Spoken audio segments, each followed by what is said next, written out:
ভয়ঙ্কর এক যৌন রোগের নাম গনোরিয়া। এই গনোরিয়াটা আপনি আপনার নিজের পকেটের টাকা দিয়ে আপনি নিজের শরীরে নিয়ে আসেন। বলে এটা কিভাবে সম্ভব?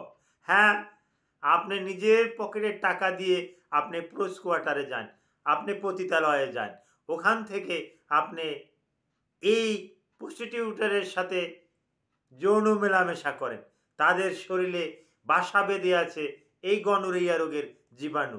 গনোরিয়া রোগের জীবাণুর নাম নিসেরিয়া গনোরিয়া। এই নিসেরিয়া গনোরিয়া মহিলাদের ভ্যাজাইনার ভিতরে একেবারে টলমল টলমল করতেছে।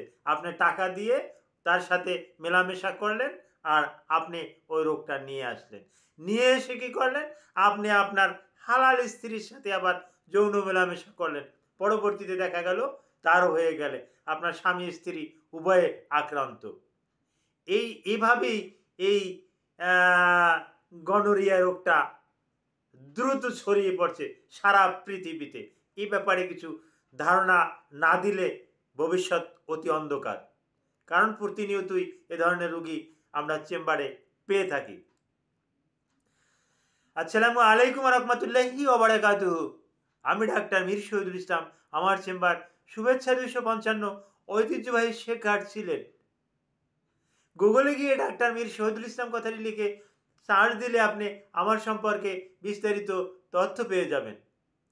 যে দর্শক শ্রোতা এসটিডি মানে সেক্সুয়াল ট্রান্সমিট ডিজিজ এর একটা এসটিআই এর একটা ভয়ঙ্কর একটা রোগের নাম, অতীব ভয়ঙ্কর একটা রোগের নাম গনোরিয়া। এই গনোরিয়া নাইসেরিয়া গনোরিয়া নামে একটা ব্যাকটেরিয়া দিয়া হয়ে থাকে। এই ব্যাকটেরিয়াটা অত্যন্ত অত্যন্ত ক্ষতিকর। এটা পুরুষের শরীরে ঢুকলে যে ক্ষতিগুলো হয় সেটা আমি বলতেছি। ওই ইউরেথ্রাটা অবস্ট্রাকশন হয়ে যায়, ইউরেথ্রাটা সরু হয়ে যায়, চিকন হয়ে যায়, যার পরিপ্রেক্ষিতে আপনি পেশাব করতে গেলে আপনি ফোর্স দিয়ে পেশাব করতে পারবেন না। সরু নালে আপনার প্যানিসের ওই মাথা দিয়ে ইউরেথ্রা ওরিফিস দিয়ে চিকন নালে পেশাব হবে। আপনি প্রেশার ক্রিয়েট করবেন, এই প্রেশারটা গিয়ে পড়বে ইউরিনারি ব্লাডারের উপরে। ইউরিনারি ব্লাডারের উপরে যখন এই প্রেশারটা পড়বে, ইউরিনারি ব্লাডার ফেপে যাবে, যেটাকে আমরা চিকিৎসা বিজ্ঞানে ভাষায় বলি ইউরিনারি ব্লাডার ডাইভার্টিকুলাইটিস। হ্যাঁ, তো ইউরিনারি ব্লাডার যখন ডাইভার্টিকুলা হয়ে যাবে, ফুলে যাবে, তখন ও আবার যখন কন্ট্রাক্ট হবে তখন চাপ দেবে, চাপটা পড়বে গিয়ে ইউরেথ্রার উপর, ইউরেটরের উপর যখন চাপ পড়বে ইউরেটর তখন ফুলে যাবে। হ্যাঁ, ইউরেটর ফুলে গেলে রেনাল পেলভিসটা ওটাও আক্রান্ত হয়ে যাবে। আপনি আলট্রাসোনোগ্রাফি করাবেন, দেখবেন যে ওখানে লেখা আছে হাইড্রোনেফ্রোসিস। এই হাইড্রোনেফ্রোসিস হবে, একটা সময় কিডনিটা বিকল হয়ে যাবে, আপনি সিকিডির রুগী হয়ে যাবেন। অনুরূপ মহিলাদের ক্ষেত্রেও এই রকমের ভ্যাজাইনাতে ইনফেক্টেড থাকবে, ভ্যাজাইনাতে আলসার থাকবে, ভ্যাজাইনাতে ক্ষত থাকবে, এটা সার্ভিক্সে গিয়ে জড়াবে, সার্ভিক্সে আলসার দেখা যাবে, সাদা সাদা দুর্গন্ধযুক্ত স্রাব আসবে, স্রাবের কালারটা ডিসকালার থাকবে, লাল বর্ণের, রক্তিম বর্ণের, হলুদ বর্ণের এরকমের দুর্গন্ধময় স্রাব আসবে, এরকমের থাকবে।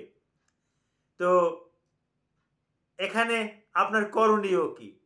হ্যাঁ, অনিরাপদ যৌন মেলামেশা থেকে আমরা সম্পূর্ণরূপে নিষেধ করব, যেহেতু এটা কোনো ধর্মেই এই অবৈধ যৌনাচার এটা মানে